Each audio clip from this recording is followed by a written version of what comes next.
লালমনিরহাট, রংপুর সহযোগিতা আছে, কিন্তু আমাদের এই কুড়িগ্রাম কেন পায় না? কুড়িগ্রাম কি বাংলাদেশের মধ্যে একটা জেলা না? নদী ভাঙি বাড়ি ঘর সব জমা জমি সব নিয়ে গেছে। আমি আমার কুল বাবানি ছিল, আমি তো পরে যাবো না যাবো তার ঠিক না কিছু নাই। কুড়িগ্রামে ধরলা নদীর ভাঙনে দিশেহারা হয়ে পড়েছে স্থানীয় মানুষ। গত ৫ থেকে ৬ দিনে বেগমগঞ্জ ইউনিয়নের ১ নং থেকে ৪ নং ওয়ার্ড প্লাবিত হয়ে ভাঙন শুরু হওয়ায় নদীর পাড়ের ২৫০ থেকে ৩০০ ফুট স্থান, বহু ফসলি জমি, প্রায় ৩০০-র মতো পরিবারের বসতবাড়ি নদীগর্ভে বিলীন হয়ে গেছে এবং অসহায় ও নিঃস্ব হয়ে পড়েছে প্রায় ১০০ পরিবারের। ভূমি অফিস, ক্লিনিক এবং এলাকার একমাত্র আশ্রয় কেন্দ্র এবং অনেক বসতবাড়ি নষ্ট হয়ে গেছে। জায়গা জমি, রাস্তাঘাট এমনভাবে প্লাবিত হয়ে গেছে যে চলাফেরা করাটাই মুশকিল হয়ে পড়েছে সবার জন্য। নদী ভাঙি বাড়ি ঘর সব জমা জমি সব নিয়ে গেছে। আমি আমার কুল বাবানি ছিল, না পারে আমরা স্থান নিচ্ছি। আমি তো পরে যাবো না যাবো তার ঠিক না কিছু নাই। বাড়ি ঘর ঠিক আছে, যেভাবে থাকা গেছে এই ইউনিয়নের একমাত্র আব্দুল হামিদ উচ্চ বিদ্যালয়টিও এখন হুমকির মুখে পড়েছে।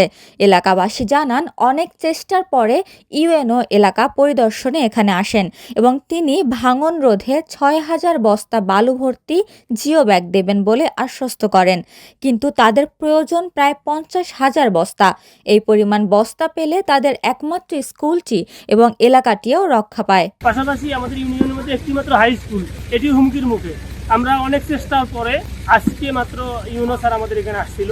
আমাদের এখানে বস্তার প্রয়োজন হলো ৫০,০০০, কমপক্ষে ৫০,০০০ বস্তা জিও ব্যাগ যদি হয় তাহলে আমাদের এলাকাটা এবং স্কুলটি রক্ষা হয়। আজকে মাত্র আমাদেরকে ৬,০০০ বস্তার একটা আশ্বস্ত করেছে। যদি ৫০,০০০ বস্তা হয় তাহলে আমাদের স্কুলটি এবং এলাকাটি থাকে। নদীর ভাঙনে জমিজমা ঘরবাড়ি সব হারিয়ে নিঃস্ব হয়ে কোনো কুল কিনারা না পেয়ে অনেকেই স্কুল ঘরে আশ্রয় নিয়েছেন।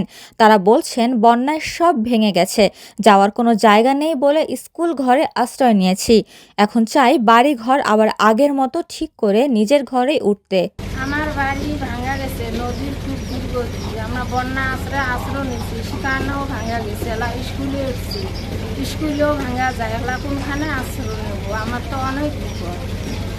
কিছু যদি সহযোগিত করলো তাহলে ভালো হতো।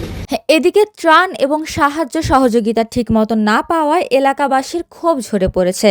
তারা বলছেন, তারা পানি উন্নয়ন বোর্ডে যোগাযোগ করে কোনো সাড়া পাননি, এমনকি ইউনিয়ন চেয়ারম্যানের কাছেও আশানুরূপ সাহায্য পাননি। তাদের প্রশ্ন, লালমনিরহাট, রংপুর সহযোগিতা পাচ্ছে, কিন্তু কুড়িগ্রাম কেন পাচ্ছে না? তাদেরকেই কেন বঞ্চিত করা হচ্ছে? লালমনিরহাট, রংপুর সহযোগিতা আছে, কিন্তু আমাদের এই কুড়িগ্রাম কেন পায় না?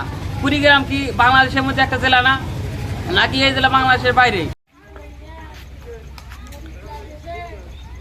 উপমা রায়, সোনালী নিউজ।